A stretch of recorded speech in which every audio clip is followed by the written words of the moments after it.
everybody. I'm Jim Noble, along with Wofford women's basketball coach Jimmy Garrity. It is time, once again, for Inside Wofford Basketball, brought to you by Yokohama. Little golf clap for you. 4-0 since the last time we met.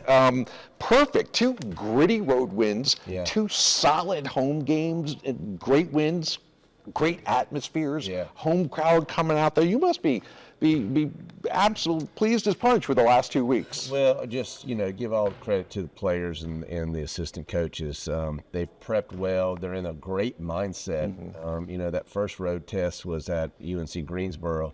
Tough place to play, Fleming Gym, loud. It was like a rock fight. Neither team could score. And we just gutted that one out. A gutsy performance. We had key players make key plays down the stretch, but I thought our defense was really good. And then we made the trip to Cullowhee, which is, for us, it's always been a difficult place to play. And I was really impressed with our effort there on both ends of the floor. I thought we shared the ball really well. We scored it pretty good. Gabby had a good game. Maddie Heiss has been coming along, playing really well for us. And then, Queen's been steady, and Ellie Porter has really stepped up as well, too. Yeah, it's been great. We will recap all those games, the road games, the home games, when we come back. We'll also, you can almost taste it. Asheville, not quite yet. Yeah. Big rivalry game coming up before that. But when we talk about Asheville, we'll talk about seating and scheduling and everything that keeps coaches awake at night sometimes. It is all ahead here on Inside Wofford Basketball.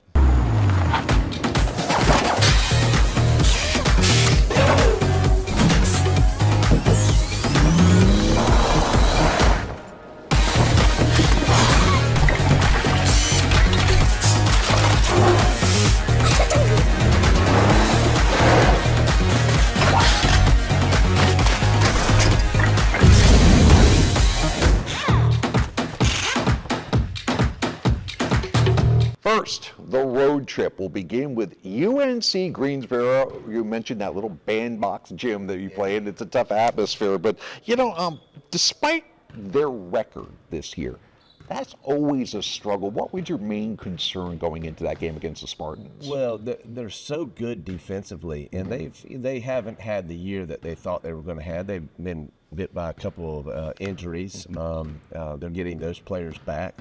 But again, they're just, Trina and her staff do an excellent job. They were prepared. It's always a tough place to play.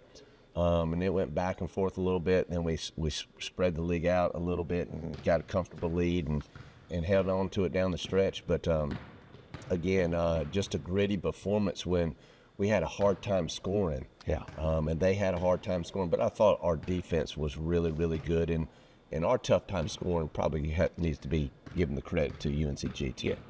Defense is a team thing. You only give up 39 points. I think that's a season low. But individuals have to do their job within that defensive framework. Were there individuals that stood out to you in that Greensboro game? I thought we were just well connected. I mean, being in gap, they can drive the ball really well. So we knew we had to keep them out of the paint, and we knew we had to not give them second chance opportunities. But I thought our talking and our communication was pretty elite for that Saturday or that Thursday game. So very impressed. That's the key. Yeah, final on that one was 51-38. You mentioned Maddie Heiss had 16 points in that one. Usually we fit in a post-game interview after a win like that. We're going to do ours right now. Jimmy Garrity, with that win, became the winningest coach in Wofford history. I know you thought you were done with all that stuff, but man, congratulations. That's a huge thing, and I know you're going to give all the credit to your players, as you should, but way to go. That was fantastic to see. I appreciate it. I know that they came on afterwards to say that, and I'm like, oh, surely they've counted wrong. Something's wrong, right? I'm not very good at math. 153. He's added a couple more since then. But, yeah, to be honest, the credit really should go to the assistant coaches, the players, but primarily, the culture that we've set. Those are culture wins, and those are culture players that are in this program. and just I couldn't be in a better spot, and very, very fortunate to be surrounded by some great people and great players. Oh, it was great to see. And then, of course, you added that number right away. You mentioned the Western Carolina game, and for once, it wasn't a nail-biter in colorway. Thanks for taking care of that one. It was really 1 by 20. Gabby Mundy led the way, of course, with 25 points. Now, and then you come back home, and it's always interesting on Education Day with everything that goes into playing at 11 a.m. What do you do differently to make sure people aren't sleepy-headed and ready to play basketball at 11 a.m.? I'd play all our games. Wake up and play. You don't have to get nervous about it. You wake up, get in the shower, you eat a good pregame meal, a good breakfast, and then you're not waiting around for whatever 6, 7 o'clock to come. And so from that standpoint, I think as coaches and players, I think they really, really enjoy it. And of course, the atmosphere. I think everybody, whether you're at home or on the road, that's always a fun atmosphere to play in. Biggest crowd of the year, more than 1,100 in here. Turned out to be a 72-58 win. You got the ball inside a ton in that game, and that was really fun to see. 20 for 23 from the free throw line. Just killed them in the paint. Once again, it was Gabby Mundy. It was Queen Akubu and Maddie Heiss leading the way. So we caught up with Maddie Heiss after the win over Mercer. Big 14-point win over Mercer in the morning. Education Day, how electric was it up there? Oh my goodness, it's always so much fun, especially when the kids come out, and we know that we're playing for a bigger purpose. A lot of these kids we know look up to us, and so I think just having that extra fire was really special today. You guys won the battle on the glass. You had 8 rebounds. What was that like? Yeah, that's just a big emphasis for us, and so we knew that they were coming in strong, and so we knew that was going to be big for us to rebound, and we all bought into that, and so super proud of the team for that. Talk about the defensive effort. You held them to 35% shooting. Yeah, that's just our main philosophy right now. We know that we're going to win games from the defensive end, so just emphasizing that in practice and then being able to come out here and do that was really good for us today. Congratulations to Maddie. Queen and Gabby get a lot of attention on the scout from other teams. How important is it to have that third scoring option? And Maddie has really stepped up lately. Well, she's key, right? Because she can help spread the defense out. She shoots it so well, but some of her best offense is her mid-range game, but she's been working on her craft really, really hard all summer long, all fall, and now throughout the season. She's in the gym constantly, always trying to improve, and she's got leadership is on her plate too. She's our team captain, voted on by her teammates, and so with that comes more responsibilities too. But I'll give her the credit for the mindset of where our players are right now, because when you talk about Asheville, well, now Asheville's a week away. And so when you say that, in September and October and November, Coach, come on, that's 5 months away, 3 months away. And now all of a sudden, when it was just 3 weeks away, that was just a few short weeks ago when we got beat home back-to-back times.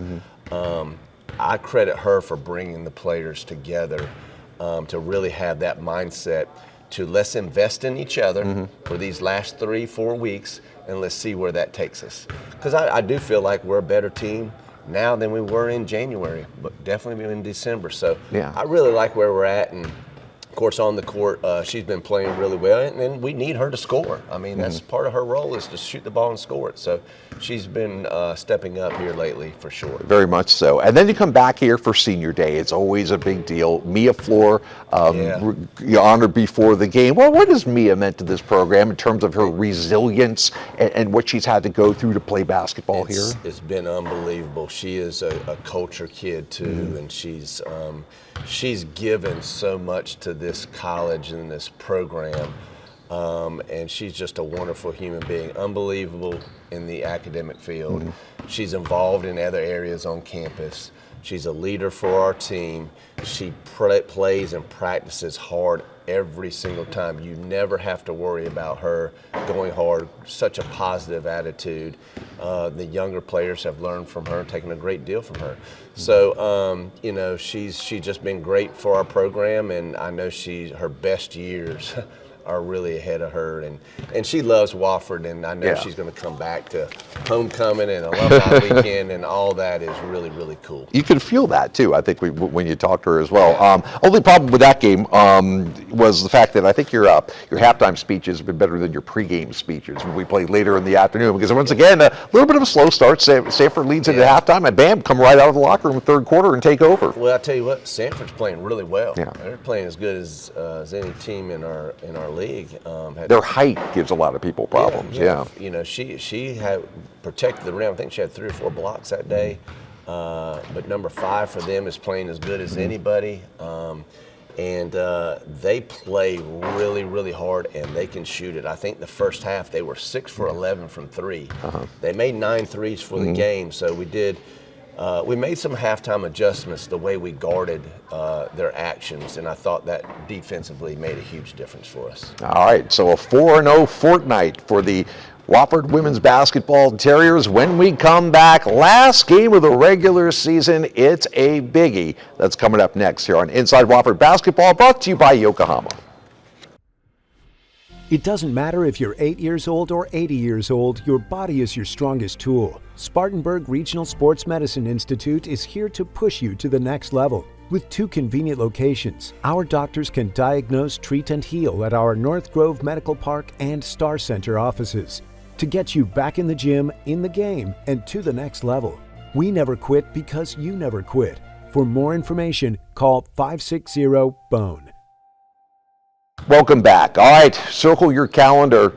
Saturday afternoon, Timmons Arena on the campus of Furman. It is the Terriers and the Paladins again. First game, as many of you know, an absolute classic, down to the wire. Furman pulls it out at the buzzer. Maybe I read too much into motivation and revenge and things like that. Usually once the ball's tipped, none of that stuff matters. But is there going to be an undercurrent of that for your team going in there on Saturday? I don't think you need any of that.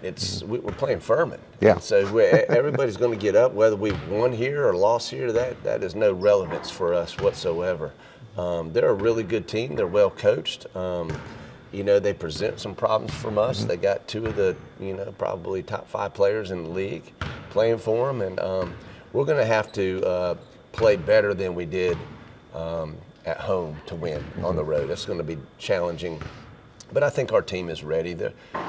We can expect them to give great effort, and so we'll see. It should be a great game, and I know it's going to take our best effort to win.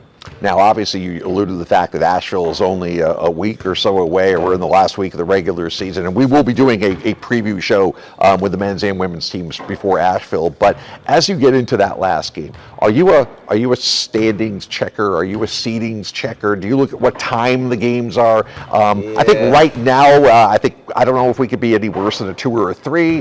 But the other teams have 2 games to play. We have 1. How much of that enters your mind at this time of the year? Well, you look at it a little bit, but you don't get too caught up with it because a lot of it's out of our control. Sure. So we want to control the controllables, which is our effort and play on Saturday, and see where it falls. But I do think we can finish no lower than 3rd. 1, 2, or 3. We'll need some help to finish 1. But we got 1 game left.